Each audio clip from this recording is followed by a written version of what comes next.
retour sur le YouTube Live. Maintenant, on est avec notre chef du Parti libéral, le Premier ministre Justin Trudeau. Bienvenue sur le live. Merci, Comment Arielle. tu te sens, Premier ministre? Ah ben, ça me sent...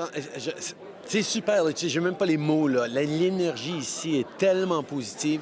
Les gens s'amusent, c'est le fun d'être rassemblés en tant que libéraux. Ça faisait longtemps, depuis Halifax, il y a 5 ans, toute la pandémie, la convention virtuelle qu'on avait eue, c'est un moment où on peut se rassembler, pas seulement juste pour se voir, mais pour se remémorer de pourquoi on est libéraux, pourquoi on est en train de se battre, parce que réellement, le choix va être extrêmement clair dans les prochaines élections. Monsieur le Premier ministre, on a beaucoup de jeunes qui sont ici présentement, mais on en veut encore plus.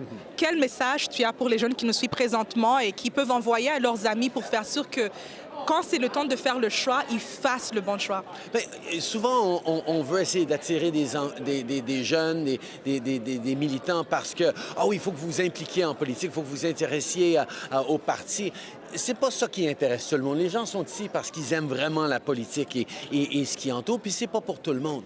Mais on connaît tous des gens qui s'intéressent peut-être pas à la politique, mais qui sont préoccupés par l'environnement, qui sont préoccupés par des causes humanitaires, qui sont impliqués dans leur communauté. Et de les laisser être plus ou moins intéressés par des partis politiques, mais très intéressés par les sujets qui vont être importants dans les années à venir pour notre pays, c'est la façon d'avoir des vraies conversations avec eux. Quelqu'un n'a pas besoin de devenir un militant, un sympathisant libéral pour voter libéral un jour. Là. Et c'est ces conversations réelles et ancrées dans le pourquoi on est en train de bâtir un monde meilleur qui vont se rassembler.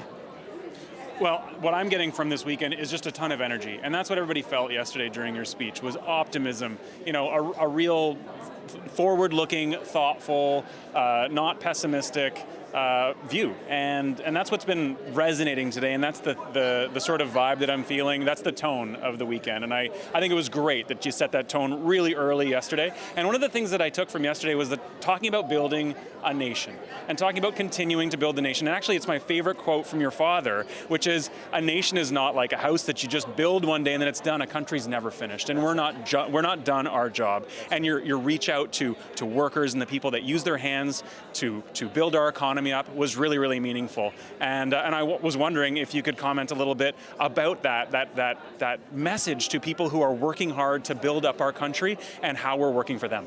Well, listen, I mean, there's no hiding from the fact that we're in a time of anxiety right now. Like, things are really challenging, whether it's the impacts of climate change that are realer and realer every single day, whether it's the war in Ukraine and the destabilization of geopolitics that comes with it, the disruption of supply chains that continues even years after the pandemic's most acute phase, inflation, all these things that are going on that are putting pressure on people. And there is worry about whether there's a bright future and whether there's room for people to really succeed and see their communities and see their kids succeed. Those are real questions that people are asking. But as political leaders, we have a choice. Either you reflect back that anger and say, yeah, you should be really angry. Let's get angry together and we'll get even more angry. And then we'll shout some and then we'll burn some things down and we'll get, okay. But that's not going to solve anything. Whereas what we've been working on is saying, yeah, we're working hard every day to make things better. Things still need to be worked on. There's still lots to do. But there are solutions for this, and we can start showing with people and bringing them along in the future we're trying to build. Yeah. And that future involves success for every industry right across this country, whether it's energy workers who are incredibly excited about the opportunities in hydrogen, in solar, in renewables, or just in decarbonizing our traditional fossil fuels that is going to be a big piece of the next number of years. Or whether it's natural resources and minerals or manufacturing like Volkswagen or the automakers that are coming in that are doing big things, or whether it's aerospace, or whether it's the innovations coming in through Atlantic Canada, or the innovations we're having around the prairies in farming and in food production for the world. Like, there is so much going on, and the world is looking to Canada right now for everything that we have to offer, whether it's the stability, the reliability, the environmental respect, the labor standards, all those things that people are realizing are precarious in supply chains elsewhere around the world and that Canada is there for. gives us this moment. But our job as Liberals is to make sure we're painting that picture to people at the same time as we recognize, but yeah, that's a picture tomorrow. Today, we've got a lot of work to do, but we're doing it and we're being there for each other while we get to that brighter future a few years from now.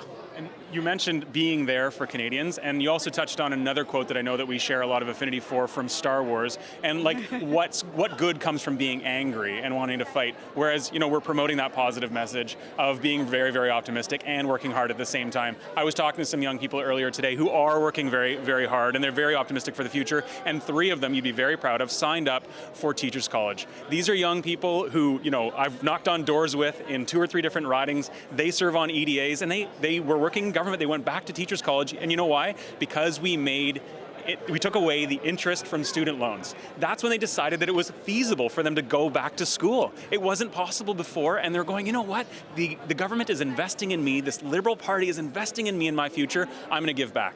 That's exactly what it's all about. It's understanding that everyone has a capacity and an opportunity to build the country around them.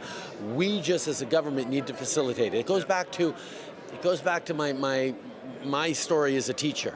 A good teacher isn't someone who gives out the answers to everyone. A good teacher is someone who empowers the students to figure out their own success, their own strengths, and build that confidence. Well, government should be doing the same thing, creating the conditions for people to succeed, to be optimistic and forward-looking about the world we're building. And that's why glad to see your friends going off to teaching college, but I look forward to them coming back to politics as well. Avant que vous nous quittez, Monsieur le Premier ministre, il faut parler aussi du Québec. Donc, le Bloc québécois, là, il est là à écouter Poilièvre s'attaquer aux francophones du Québec et hors Québec. Est-ce que vous pouvez parler un message qui est fort pour que quand le Québec va décider de voter, il faut que le Québec fasse le bon choix, sachant qu'ils ont beaucoup à risquer? Ben, écoutez, les Québécois, ça fait plusieurs élections maintenant qu'ils élisent plus de membres du gouvernement que de membres du Bloc ou d'autres. Donc, les Québécois continuent de démontrer qu'ils veulent faire partie d'une vision positive pour le pays. Alors, j'ai bien hâte de pouvoir continuer de parler de tout ce qu'on est en train de faire sur l'environnement, pour protéger la langue, pour protéger la culture, parce que ce que le Bloc est en train de faire, oui, il parle de protéger le français au Québec, mais il laisse complètement pour compte les francophones hors Québec. Et ça, cette faiblesse-là, ils ne veulent pas trop en parler, et c'est justement toujours ma réponse que oui, on est là pour protéger le français au Québec, et on le fait en protégeant le français aussi ailleurs au pays. Alors, ces éléments-là, ça finit par aller rejoindre les Québécois et on va continuer de chercher à rassembler les gens d'un bout à l'autre de ce pays. Merci énormément de discuter avec nous. Thank you, Mr. Prime Minister. It's great to have you on Liberal Live. Merci beaucoup. Merci Arielle. Merci Alain.